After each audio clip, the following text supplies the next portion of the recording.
오늘 말씀의 제목은 어떻게 살 것인가 라고 하는 주제입니다.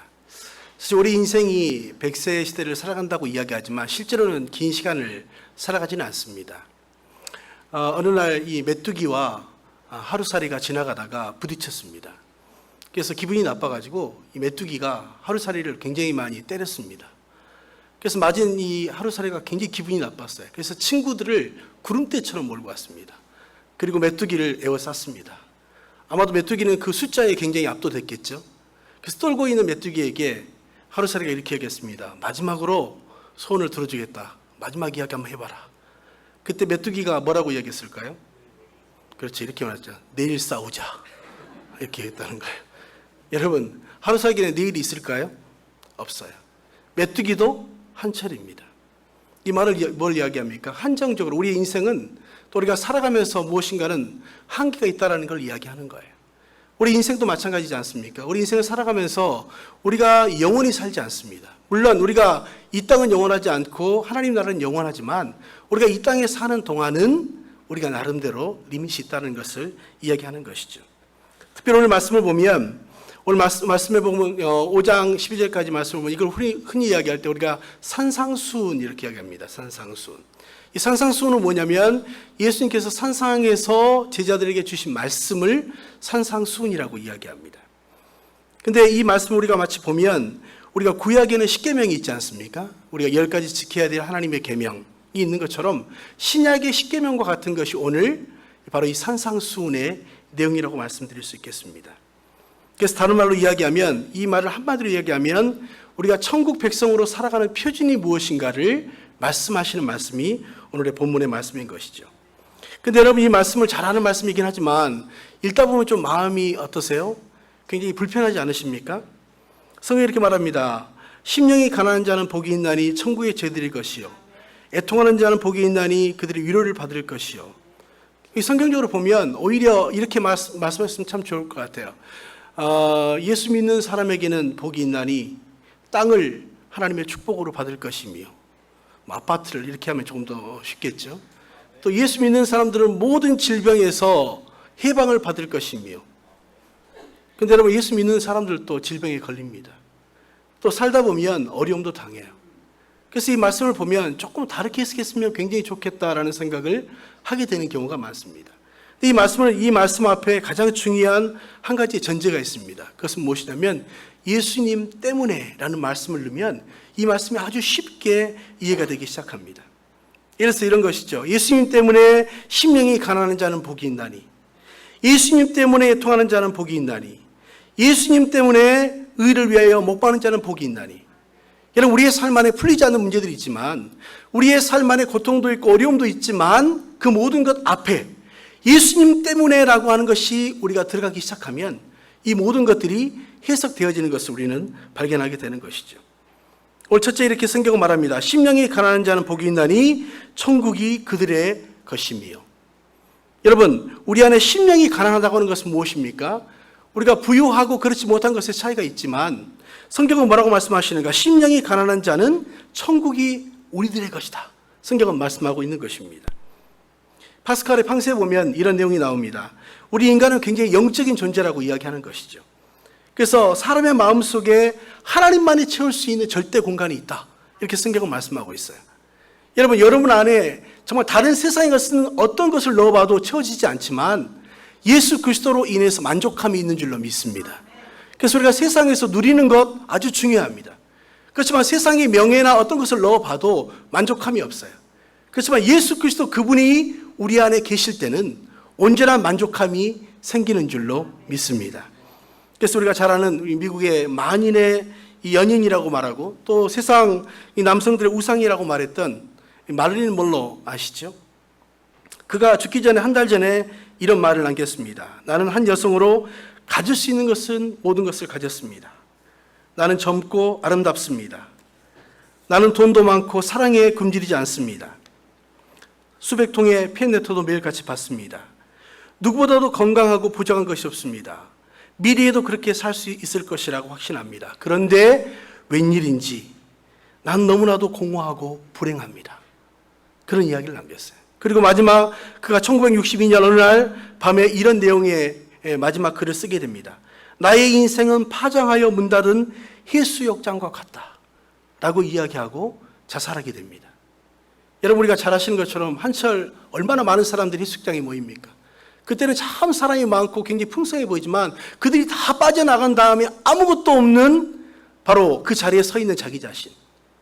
여러분, 세상의 모든 것을 다 가진 것처럼 여겨졌지만 예수 그리스도가 없으면 이러한 존재라고 성경은 말씀하고 있는 거예요. 여러분, 이 땅에 여러분 보내실 때 하나님 목적을 가지고 보내신 줄로 믿습니다. 그래서 우리가 살아가면서 많은 것들이 필요하지만 바로 예수 그리스도 때문에 또는 예수 그리스도로만 만족하는 삶을 사는 여러분 되시기를 주님의 이름으로 축원합니다. 그래서 고린도서 3장 5절에 말합니다. 우리가 무슨 일을 하든지 우리에게 난 것이 아니요 스스로 만족할 것이 아니니 우리의 만족은 오직 하나님께로부터 났느니라. 할렐루야. 여러분, 우리의 만족은 세상의 어떤 것이 아니라 바로 하나님께로부터 오는 우리 안의 만족. 그것이 진정한 세상을 사는 만족이라고 이야기하는 것이죠. 여러분, 한국에 가면 우리 경로당 있지 않습니까? 경로당 가는데 경로당에 가도 어쨌든 한 사람의 반장은 뽑게 되어 있습니다. 근데 여러분, 생각보다도 굉장히 많은 분들이 그 회장이 또 반장이 되려고 노력한다는 사실 아십니까? 그 이유가 무엇 때문일까요? 돈이 많아졌을까요? 그렇지 않아요. 누군가 나를 기억하고 있다는 사실 때문에 사람들은 반장을 하고 싶어 한다는 거예요. 여러분, 우리가 세상의 것은 우리가 금방 채워지는 것처럼 보이지만 만족은 없어요. 그렇지만 여러분, 예수 그리스도를 통해서 만족함을 얻는 인생을 살아가시기를 주님의 이름으로 축원합니다. 두 번째로 말합니다. 둘째는 애통하는 자는 복이 있나니. 누구 때문에? 예수님 때문에. 예수님 때문에 애통하는 자는 복이 있나니 그들이 위로를 받을 것이며. 여기 애통이라는 표현은 무엇이냐면요, 이 헬라어로 히브리어로 펜테오라고 하는 표현입니다. 이것은 무엇이냐면 아주 그 창자가 끊어지는 듯한 고통을 이야기하는 거예요. 근데 이게 어느 나라에 쓰이냐면 야곱의 아들인 요셉이 짐승에게 잡혀갔다는 이야기를 듣죠. 그리고 그 아들 때문에 너무 고통스러워할 때 이 표현을 씁니다. 애통이라는 표현. 마치 우리의 삶 안에 정말 고통스러운 순간을 만나요. 그 고통스러운 순간에 내가 이겨낼 수 없는 것 같은 우리 안에 그런 어려움도 겪게 됩니다. 근데 여러분, 중요한 건 무엇이냐면 예수님 때문에, 예수님이 함께 하시면 이러한 고통도 이겨내게 될 줄로 믿습니다. 제가 여기 오기 전에 이제 저희 교회, 우리 진세코 오늘교회는 1년에 한 2차례 정도 이제 그 순례 사경회를 갑니다. 근데 아마 여수 애양원에 혹시 가보신 분 계신가요?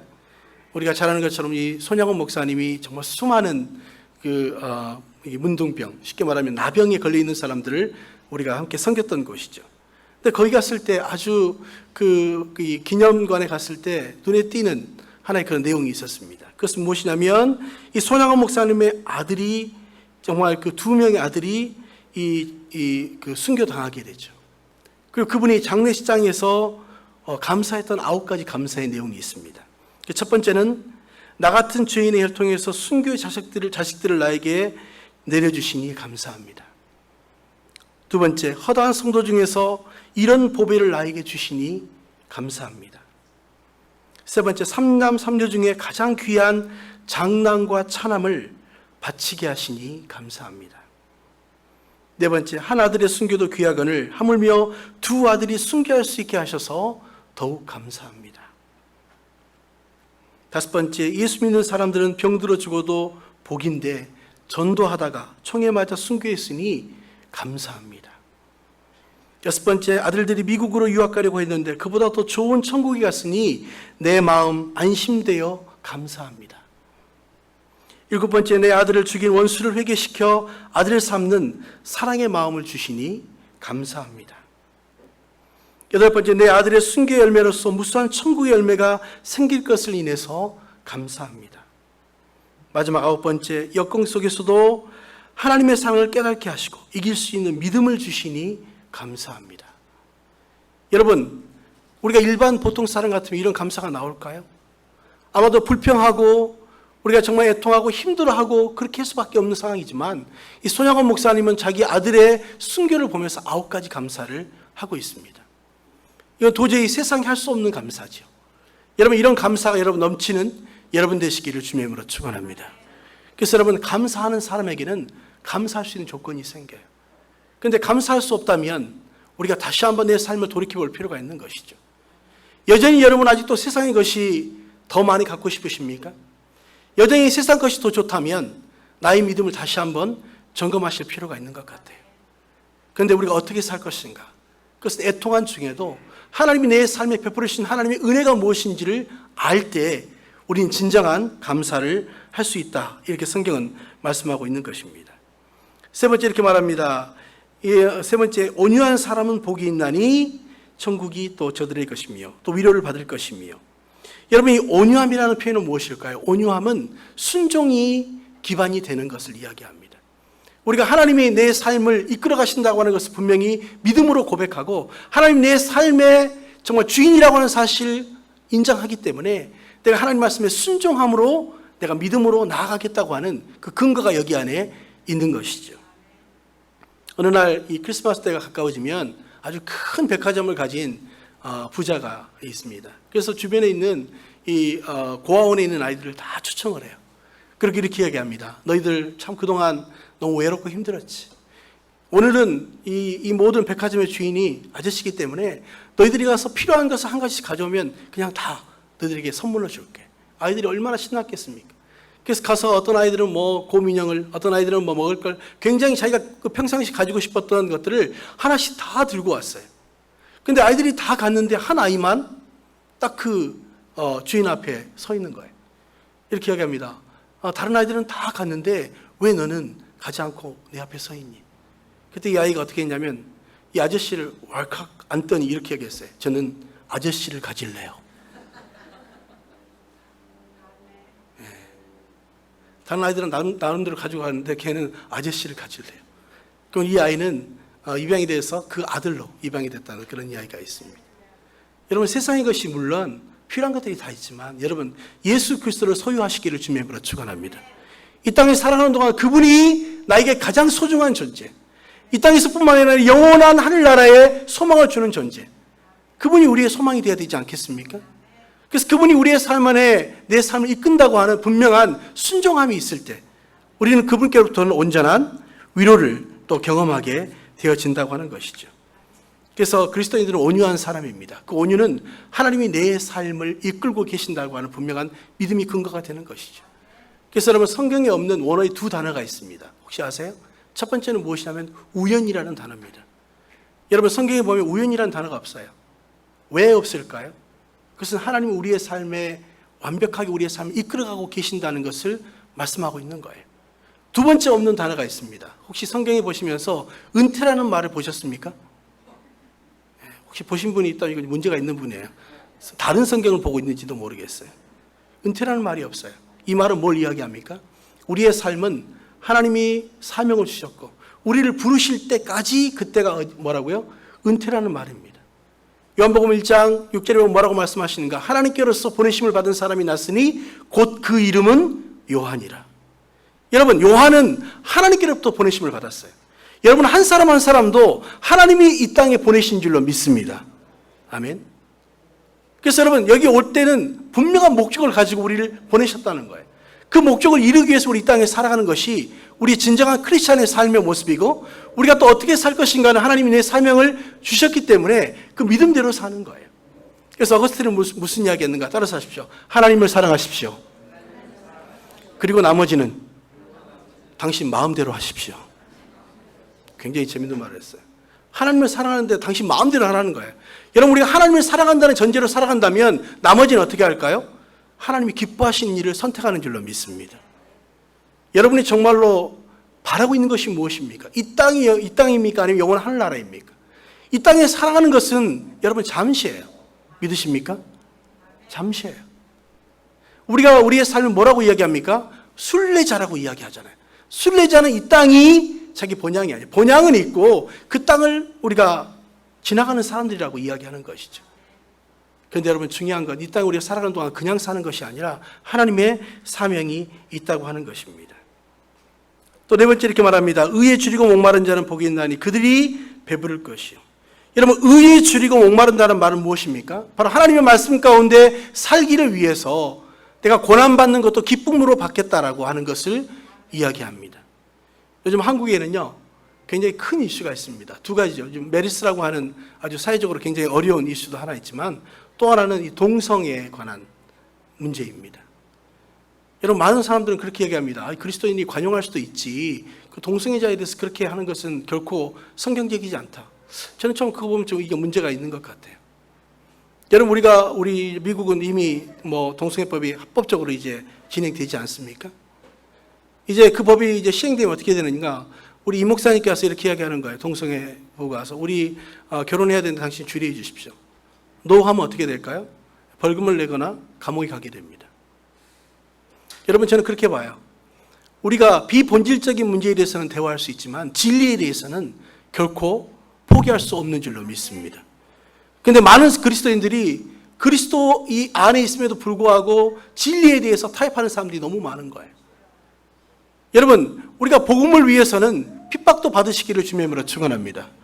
여러분, 예수 믿는 것은 우리가 축복받는 것이라고만 단순하게 생각하는 것이 아니라, 물론 여기 성경 안에 예수님 때문에라는 근거가 있다고 이야기했지만, 여러분 정말 예수님 때문에 당하는 고난이 있습니까? 우리가 기도할 때, 정말 애통할 때는 내가 당하는 어떤 고난에 대해서 내 마음이 상할 때는 굉장히 힘들어하지만, 내가 예수님 때문에 고난 당하는 것 때문에 예수님 앞에 나가서 기도하는 일들이 있느냐는 거예요. 언젠가부터 우리 안에 회개가 사라지기 시작했어요.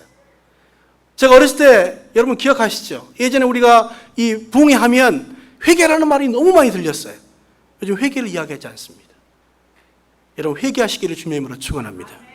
회개하셔야 돼요. 왜? 내가 하나님의 뜻대로 살지 못하고 진리를 우리가 올바로 살지 못할 때, 타협할 때 우리는 거기에 대해서 노라고 이야기해야 되는데 예스라고 이야기하는 것이 문제가 되는 거예요. 여러분, 예수 그리스도 때문에 그렇게 살아가신 여러분 되시기를 바랍니다. 우리가 정말로 내가 진정한 그리스도인지 아닌지는 내가 무엇을 소망하고 있는가를 보면 알 수 있어요. 아직도 더 많은 이 땅의 것을 내가 모으고 누리고 높아지고자 하는 마음이 더 많은지, 아니면 내가 하늘나라를 위해서 이 땅에 살아가는 동안 내 사명에 포커싱이 되어 있는지, 그걸 다시 한번 여러분 점검하셔야 돼요. 왜 하프타임 합니까? 그래서 본질 찾는 거예요. 내가 잃어버렸던 내 삶의 정체성도, 방향도, 사명의 복이 무엇인가를 다시 한번 점검하는 거예요. 그리고 그분이 원하시는 삶을 살겠다고 우리가 고백하고 나아가는 일이 진정한 그리스도인의 삶인 줄로 믿습니다. 그래서 저도 설교하면서 굉장히 좀 쉬워지는 설교가 하나 있습니다. 무엇일까요? 장례식 설교가 그렇게 쉬워져요. 왜 쉬워질까요? 이 땅이 영원하지 않다는 사실을 알기 때문입니다. 그분들이 하나님의 나라에 갈 때에는 하나님이 주신 이 땅의 소명을 다 하고 하나님이 부르셨다고 저는 믿습니다. 왜? 우리가 이 땅에 영원히 살지 않기 때문이에요. 그렇다면 여러분, 우리를 부르실 때까지 나에게 부르신 그 부르심에 합당하게 내 믿음의 삶을 살기를 결단한다면 고난도 받기를 주저하지 않아야 된다고 이야기해요. 이제 더 이상 여러분, 나 때문에, 내가 다른 사람 때문에 당하는 어떤 마음의 상처 때문에 머물러 있지 마십시오. 오히려 예수 그리스도의 복음 때문에 내가 고난을 받지만 그것이 예수 그리스도 때문에 감사하고 나갈 수 있는 믿음의 사람이라면 하나님 여러분의 삶을 더욱더 놀랍게 축복하게 될 줄로 믿습니다. 우리가 하와이에 사는 이유가 무엇입니까? 그래서 여러분, 환경 좋기 때문에 살까요? 아니에요. 부르심 때문에 살아야 돼요. 나를 이곳에 부르셨다는 부르심, 하나님의 교회에 대한 부르심, 또 내 삶의 어떤 그 영역 속에서의 부르심, 이것을 우리가 알기 때문에 다시 한번 하나님의 믿음으로 살게 되는 것이라고 말씀드릴 수 있겠습니다. 그래서 여러분, 사탄은 어떻게 해서든지 우리를 속이고 있습니다. 어떻게 해서든지 세상적으로 살도록 하는 것이 사탄의 역할이죠. 그래서 나치의 그 친위대였던 이 괴벨스라고 하는 사람이 있습니다. 근데 이 사람은 선동에 아주 능했던 사람이에요. 그래서 나치의 사상을 아주 잘 사람들에게 선동하게 만들었던 사람인데, 그가 한 이야기가 있습니다.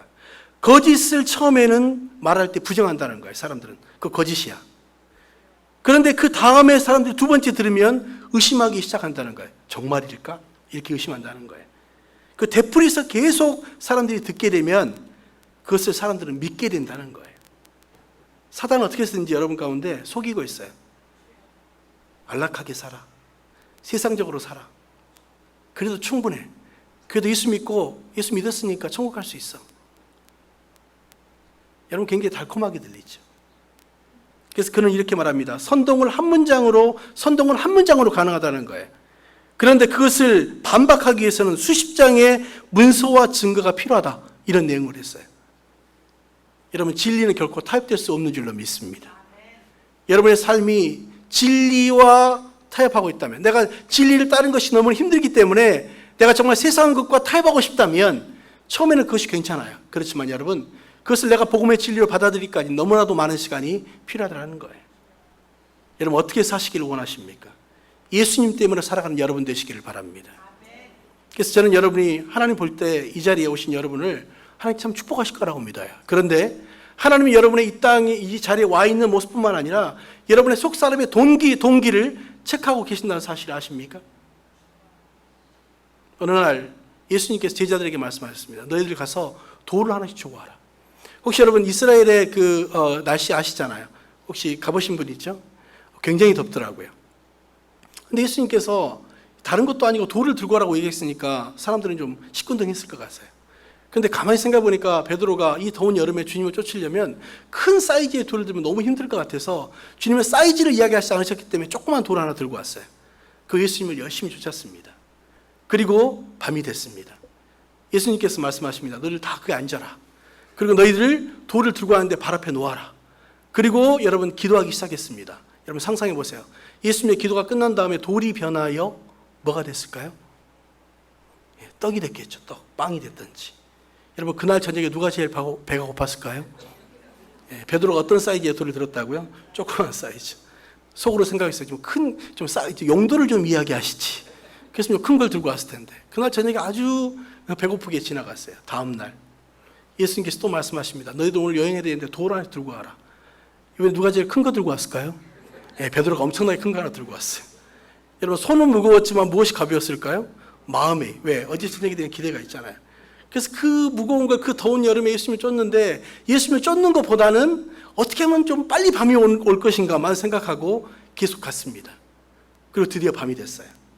어제 뭐라고 말씀하셨습니까? 너희들 오늘 돌을 들고 나 참 고생 많았다. 발 앞에 놓아라. 이렇게 이야기하셨는데 오늘은 전혀 다르게 얘기하셨어요. 뭐라고? 그래, 너희들 참 고생 많았다. 돌 다 갖다 버리고 와라. 여러분 누가 제일 화가 났을까요? 베드로가 폭발했습니다. 컴플레인하기 시작하는 거예요. 예수님, 어제는 돌을 들고 와서 발 앞에 놓으라고 이야기하시더니 왜 오늘 돌 다 갖다 버리라고 이야기하십니까? 그때 예수님께서 베드로에게 하신 말씀이 있어요. 뭐라고 말씀하셨을까요? 네가 오늘 돌을 들고 온 동기가 뭐냐? 여러분 베드로가 왜 돌을 들고 왔죠? 예수님의 말씀에 순종해서 들고 왔습니까? 아니면 자기 배고픔을 채우기 위해서 들고 왔습니까? 자기 배고픔을 채우기 위해서 들고 왔잖아요. 예수님께서는 그가 돌을 들고 온 행동을 보고 계신 것이 아니라 어떤 동기를 가지고 돌을 들고 오는가를 보고 계셨어요. 여러분 이 자리에 오실 때도 그냥 매주 드리는 예배니까 라고 오셨는지 정말 내 삶을 하나님 앞에 다시 한번 드리고 그분의 말씀 가운데 내가 살겠다고 하는 내가 순종이 있어야 되고 그렇지 못하다면 내가 회개하겠다고 하는 마음으로 오셨습니까? 여러분 진짜 그리스도를 살아가셨으면 참 좋을 것 같아요. 마지막 때 양과 염소로 나누신다 그랬잖아요. 마지막 때 환란이 있는 것은요 전 당연하다고 봅니다. 왜? 진정한 그리스도인과 그렇지 않은 그리스도인들을 구분할 수 있는 너무 좋은 찬스라고 봐요. 여러분 예수님 때문에 핍박받고 예수님 때문에 의에 줄이고 예수님 때문에 고통당하는 여러분 오히려 그런 고통들이 있게 되시기를 주님의 이름으로 축원합니다. 그렇다면 여러분 오늘 성경에 말씀하고 있는 이 진리대로 여러분 살아가고 계십니까? 여러분 그렇게 살아가지 못한다면 다시 한번 말씀으로 돌이키시기를 바랍니다. 그리고 그 말씀에 따라 살아가겠다고 하는 고백이 있다면 하나님 여러분의 삶을 놀랍게 이 땅에 보내신 목적대로 사용하게 될 줄로 믿습니다. 기도하시겠습니다.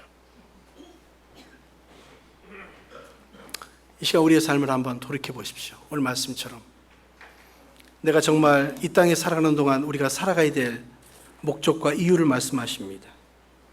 심령이 가난한 자는 복이 있나니 천국이 그들이 것이요 애통하는 자는 복이 있나니 그들이 위로를 받을 것이며 온유한 자는 복이 있나니 그들이 땅을 기업으로 받을 것이며 의에 줄이고 목마른 자는 복이 있나니 그들이 배부를 것이며 긍휼히 여기는 자는 복이 있나니 긍휼히 여김을 받을 것이요 마음이 청결한 자는 복이 있나니 그들이 하나님을 볼 것이요.